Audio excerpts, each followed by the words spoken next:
MK40, currently on neutral tyres. Comes with a power loader with 4-in-1 bucket included.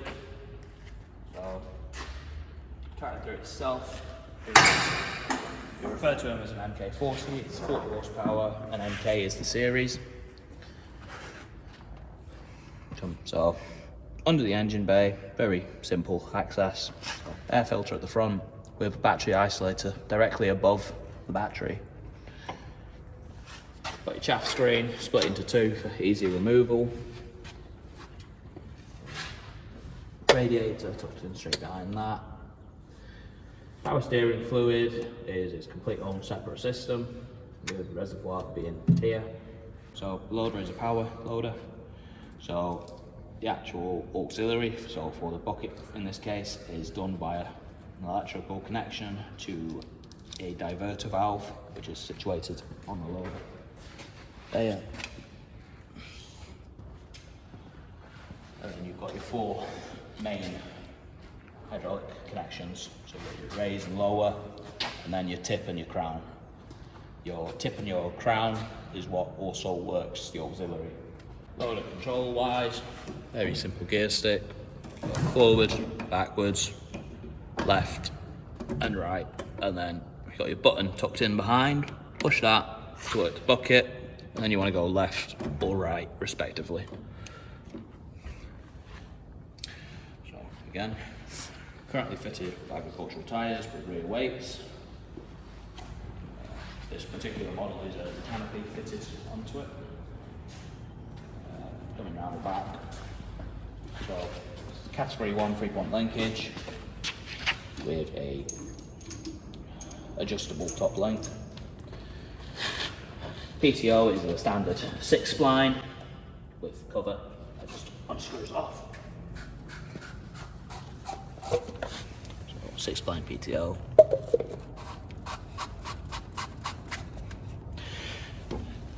Absolute standard drawbar, electrical connection for any trailers, just tucked up there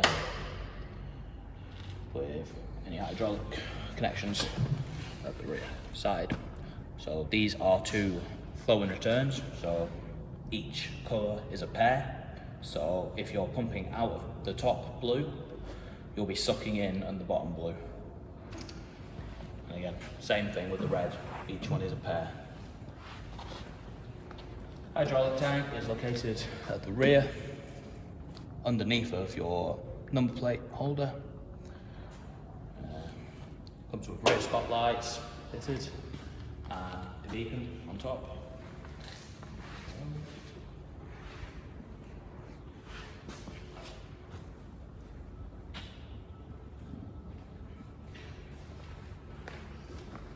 So key is on the right side of the dashboard. Yeah. On. So power, so lights are on your main dial on the left side. So all the way up is off. Into the middle position is sides and front headlights. And then all the way down is your full beam as indicated on the dashboard. So. Okay. And then the red button that is in the middle is your hazard lights. Push to switch on, push to switch off. And then there's another switch just below. That is your indicators. Left to right, respective to the siding indicator. Horn is in the middle of the steering wheel. So the actual tractor itself is a shuttle gearbox. So you've got the same amount of gears going forward that you do going in reverse. And you change from forwards to reverse by using your lever on the dash after clutching. So coming on to the other side of the dash, you have the main lever. This is your hand throttle. So say you're out in the field mowing, you would use that and the tractor will keep the mower at the respective revs which it is set to, unless you use the full throttle or move that to go over. It will not go under. Tucked in behind, you've got 2 more switches. So the left red one is your beacon. So just on. It is an LED beacon. And then switch them off. And then on the side of that, you've got your spots lights, which work the rear lights. But so that is both. However, you must have your side lights on for them to work.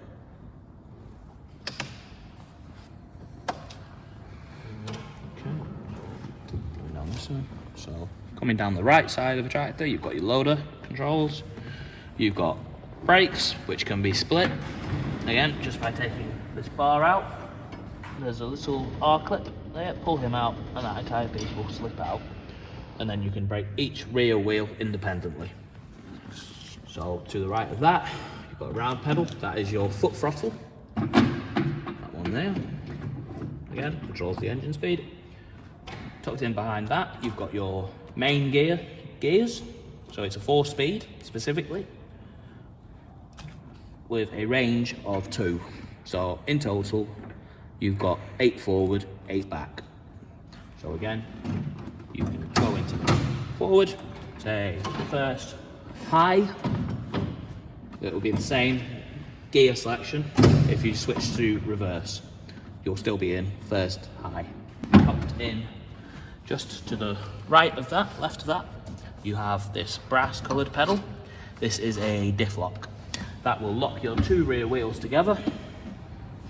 For, say, if you are stuck in a field, one wheel is spinning, the other wheel is not doing anything, that will lock the 2 rear wheels together at a constant, so they match. Again, that is a hold down and then release to allow it to release. So, tucked in on the raise panel, you've got 3 levers. The 2 raise levers are what work your spools. In conjunction, they are sided, so using the closest lever to me backwards will work the blue set of spools in regards. The furthest ones will set the furthest out ones, which are the red ones. Your short lever is for your 3-point linkage. That will raise and lower it. So again, lower to going forward, and then raise it going backwards. Back on this side. So on this side of the tractor, you've got your PTO. It is a dual stage. So you've got a 540 going backwards and then 1000 speed going forwards. Most machines will use 540. There are some that require 1000. It's respective of what the machine requires. So next to that, you've got your handbrake. Push the button, lift, and let it drop. And then again, pull it up. Each click is another bite on the ratchet. The tighter it is, the more holding power it'll have. And then coming down onto the floor, 2-wheel drive lever. Down is 2-wheel drive, up is 4. Personally, I always clutch if I'm changing, just to prevent any possible damage. And then finally, around on the floor, you have your clutch. It's a dual stage clutch, so you've got 2 biting points. So you've got a little bit of free play at the top, then you've got your first biting point. That is where you need to be to change gears and such. And then you've got another biting point more towards the bottom. That is what you want to use whenever you're switching your PTO on and off. So starting the tractor, make sure ideally everything is in neutral. Key, with your clutch all the way down. Key, allow you hear a whirring sound, allow that to fully operate. And then if it's cold, turn the key until you see that symbol light up. That is your preheat. That will preheat the engine. So, for example, makes the sound, and then you get a little orange light come on. That's just allowing the engine to be a little bit warmer, which it makes it easier for the engine to start.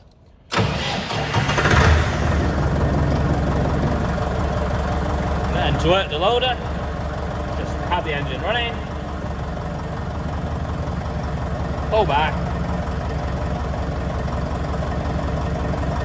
again, there's effect, engine speed, and then lower it, and then you do also have a float position. So I've shoved it all the way forwards there. That is basically opened the lower and the raise valves together, so it's completely gravity fed. It's an open circuit. So,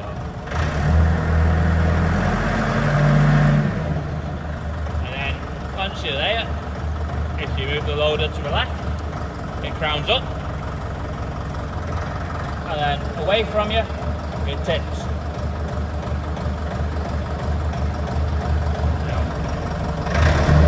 Now to work the third service, or the auxiliary spool, you use the button behind, you push that, hold it down, and move the lever to the left, which in this case opens the bucket again, and then hold it and move it to the right, which in this case closes the bucket. When you're done with it, ideally set it down on the ground, quite level.